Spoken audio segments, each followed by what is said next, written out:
এতদিন পরে এসেছো? ভালো করে করতে হবে। দাঁড়াও, বেসিনের পানি ছেড়ে দেই যাতে শব্দ বাইরে না যায়। সেদিন আলমারির পেছনে করেছিলাম, আজকে রান্নাঘরে করব। আর একটা বিদেশি বেলুন এনেছি, এটা দিয়ে করো। আমি অর্ঘ্য থাকি কল্যাণপুরে, আমার এক বন্ধুর ফ্ল্যাটে। আমি টিউশন পড়াই এবং সঙ্গে পড়াশোনাও করি। আমার বন্ধু একটা টিউশন জোগাড় করে দিয়েছে। ফ্ল্যাট থেকে একটু দূরে একটা বাড়িতে একটা ক্লাস 5-এর বাচ্চাদের পড়াতে হবে। সেই মতো আমি তাদের বাড়ি যাই পড়াতে। আমি খুব শান্ত প্রকৃতির ছেলে, খুব একটা কথা বলি না, তাই আমি পড়াতে যাই আর পড়িয়ে চলে আসি। এইভাবেই চলতে থাকে। ওদের বাড়িতে 3 জন বাচ্চা, ছেলেটি, ওর মা আর বাবা। বাচ্চা ছেলেটির নাম রিয়ান, ওর মায়ের নাম রিয়া আর বাবার নাম রঞ্জয়। আমি রিয়ানের বাবা মাকে দাদা ও বৌদি বলে ডাকি। ওরা খুব বড়লোক। দাদা একটা মেডিসিন কোম্পানিতে চাকরি করে, তাই সকালে বেরোয়, অনেক রাতে বাড়ি ফেরে। এইভাবে দীর্ঘদিন ধরে থাকতে থাকতে আমার সঙ্গে ওই ফ্যামিলিটি খুব ক্লোজ একটা ফ্যামিলিতে পরিণত হয়ে গেল। আমি তাদের বাড়ির একজন হয়ে উঠলাম। আমার যখন যা প্রয়োজন হতো আমি নিজেই করে নিতাম, যেমন জল খাওয়া, বাথরুম যাওয়া ইত্যাদি। এই ফ্যামিলি সম্পর্কে আমার মনে কোনো খারাপ চিন্তা ছিল না। আমারও বাড়ি থেকে দূরে একটা ফ্যামিলি পেয়ে খুব ভালো লাগত। একদিন আমি যথারীতি পড়াতে গেছি। কিছুক্ষণ পরে ওয়াশরুমে যাওয়ার প্রয়োজন পড়ে। যখন বাথরুমে যাই সঙ্গেই ঘটল একটা মাথা ঘুরিয়ে দেওয়া ঘটনা। আমি রিয়ানকে পড়তে বলে যেই বাথরুমের দরজা খুলে ভেতরে ঢুকব, আর ভেতরে দেখি বৌদি দরজার দিকে পিছন করে বসে কি যেন করছে।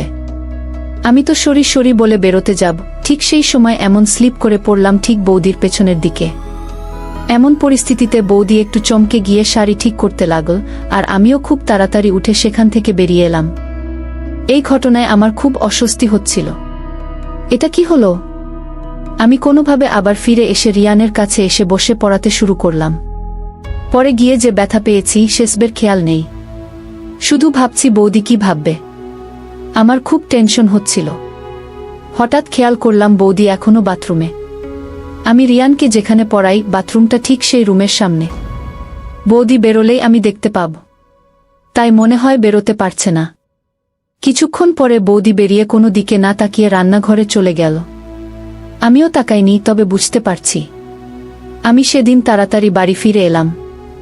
বাড়ি ফিরে বুঝলাম আমার খুব জোরে পায়ে ব্যথা লেগেছে, একটু কেটে গেছে। ভাবলাম সকালে ঠিক হয়ে যাবে, কিন্তু সকালে আরও ব্যথা বেড়ে গেল। ঠিক করলাম আজ পড়াতে যাব না। আমি বিছানায় শুয়ে পড়লাম, আর মোবাইল দেখতে দেখতে আমার বুকটা ধকধক করে উঠল। দেখি রিয়ানের মা ফোন করেছে। ইচ্ছে করেই ফোনটা ধরলাম না। ফোন রেখে অনেক কিছু মাথায় ঘুরতে লাগলো। বৌদি হয়তো রেগে গেছে। আমি তার পরের দিন পড়াতে গিয়ে স্বাভাবিকভাবেই আছি, কিন্তু মনের মধ্যে খুব লজ্জা লাগছে। কিছুক্ষণ পরে দেখলাম বৌদিও স্বাভাবিক, কিন্তু আমাকে চা দিতে এসে আমার লজ্জা আরও বাড়িয়ে দিল। চা রেখে বৌদি আস্তে করে বলল, খুব জোরে লেগেছিল নাকি? আমি বললাম, না। বৌদি আমি ব্যথার কথা বলিনি বলেই হাসতে হাসতে চলে গেল, আর আমার মুখ পুরো লাল হয়ে গেল। খানিক পরে বৌদি এসে বলল, দেখি কোথায় ব্যথা পেয়েছ? আমি বললাম, না তেমন কিছু না, একটু কেটে গেছে, সেরে যাবে। এই বলে পাটা দেখাতেই বৌদির চোখ কপালে। ইস, এতটা লেগেছে, আর তার মধ্যে খোঁড়াতে পড়াতে এসেছ? পায়ে অনেকটা লেগেছিল। তাই বৌদি বলল, দাঁড়াও, আমার কাছে ভালো মলম আছে, একটু দিলেই ব্যথা কমে যাবে। এই বলে ভেতর থেকে একটা মলম নিয়ে এসে আমার পায়ের কাছে বসে আমার পা টেনে ধরল এবং খুব যত্ন করে মলম লাগাতে মাথা নিচু করেই আস্তে আস্তে বলতে লাগল, খুব ব্যথা পেয়েছ? এত তাড়াহুড়ো করে বাথরুমে ঢুকলে এই রকমই হয়। আমি খুব লজ্জা পেয়ে গেছিলাম। আমি বললাম, বাথরুমে দরজাটা লাগিয়ে নিলেই হয় বৌদি। আর কিছু বল নাকি? কিন্তু সেদিন আমায় যাবার সময় বলে গেল, বেশ করেছি, আবার খোলা রাখবো, আর হাসতে হাসতে চলে গেল।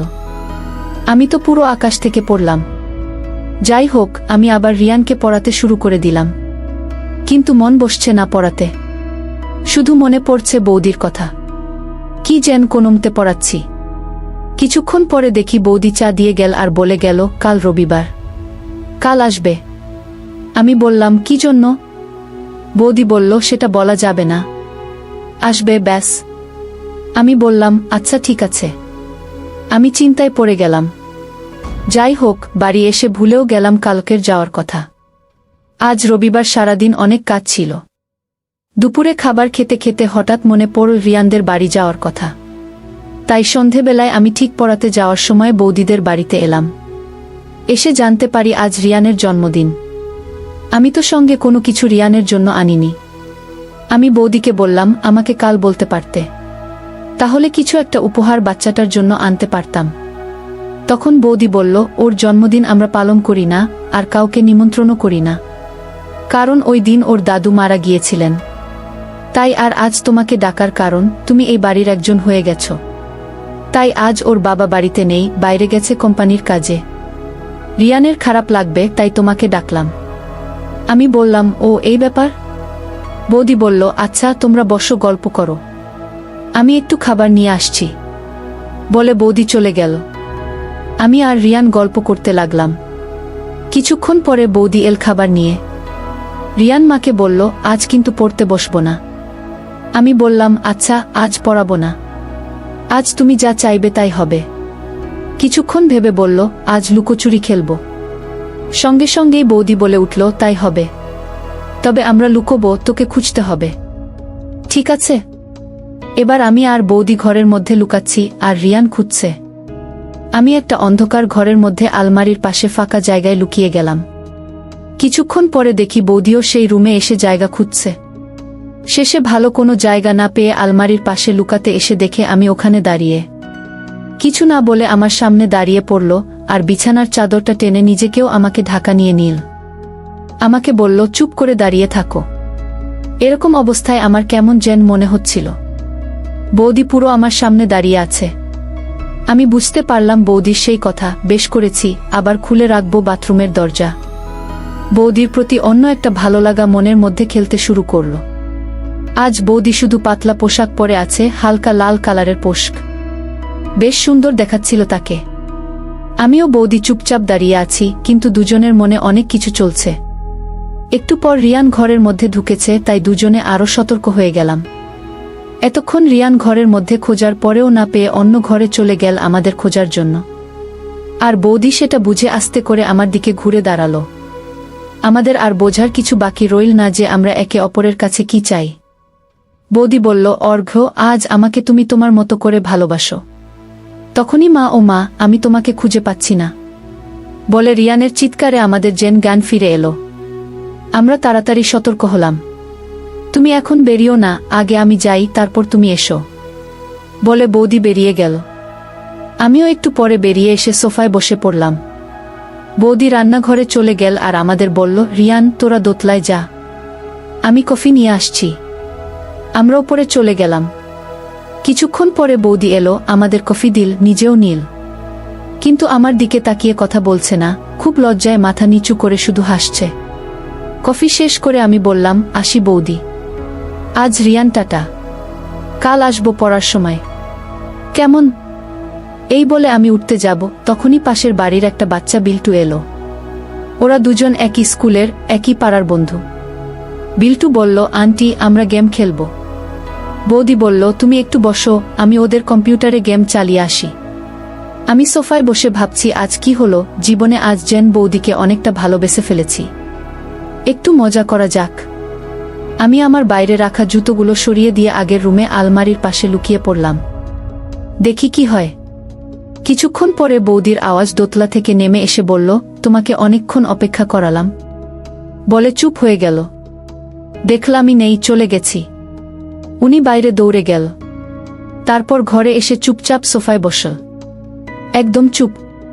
পুরো ঘরটার মন যেন চুরমার হয়ে গেল। আর আমি চুপ করে আলমারির পাশে দেখছি কি করে। আমি শুনতে পেলাম কিছু একটা কাজ করছে, হয়তো ঘর গোছাচ্ছে, খাবারের প্লেটের আওয়াজ আসছে। একটু পরে বুঝতে পারলাম যে রান্নাঘরে চলে গেল। আমি একবার ভাবছি বেরোবো, আবার ভাবছি আরো কিছুক্ষণ থাকি। কিছুক্ষণ পরে দেখি বৌদি এই ঘরের দিকে আসছে। মনে হয় বিছানার চাদরটা ঠিক করতে আসছে, কিছুক্ষণ আগেই তো সেই চাদরের ভেতরে অনেক ঝড় বয়ে গেছে। আমি চুপচাপ দাঁড়িয়ে আছি। বৌদি ঘরে ঢুকে এটা ওটা ঠিক করতে করতে আয়নার সামনে নিজেকে আয়নায় দেখল। আমি একটু উকি মেরে দেখছি কি করছে। বৌদি নিজেকে আয়নায় ভালো করে দেখছে, আজ যেন নিজেকে নতুন করে পেয়েছে। নিজের চুল ঠিক করতে করতে গুনগুন করে গান করছে, আবার নিজেই লজ্জা পাচ্ছে। এবার আয়নায় নিজেকেই নিজে একটা চুমু ছুঁড়ে দিয়ে বলছে, দুষ্টু ছেলে একটা। আমি আলমারির পাশ থেকে দেখছি আর মনে মনে হাসছি। আর বেশিক্ষণ এভাবে থাকা যাবে না। ওদিকে সময়ও হয়ে গেছে বাড়ি যাওয়ার। তাই এবার বেরোতে হবে। এবার আমি বেরোতে যাব, দেখি বৌদি এদিকেই আসছে চাদর ঠিক করতে। যেই আমার সামনে এসেছে আমি হালুম বলে উঠেছি, আর বৌদি খুব জোরে ভয় পেয়ে চিৎকার করে উঠল, ও মা, তুমি দুষ্টু ছেলে, আমার সঙ্গে মজা করা হচ্ছে। এইবার বৌদিও হাসছে, আমিও খুব হাসছি। আমি হাসতে হাসতে বললাম, আয়নার সামনে কি করছিলে? আমি সব দেখেছি। বৌদি লজ্জা পেয়ে বলল, কই কিছু না তো। এমন সময় বৌদি বলল, একটা কাজ করতে হবে। আমি বললাম, কি কাজ? বৌদি একটা বিদেশি বেলুন এনে আমাকে দিল আর বলল, এটা দিয়ে কাজ করতে হবে। বন্ধুরা, তোমরা নিশ্চয়ই বুঝতে পেরেছ কিসের কথা বলছি। বৌদি বলল, তোমার দাদা এখন আর কিছুই পারে না, ওকে দিয়ে কিছুই হয় না। আমি এবার আসল ব্যাপারটা বুঝতে পারলাম। বৌদিকে বললাম, ঠিক আছে, আমি দাদার হয়ে সব কাজ করে দেব।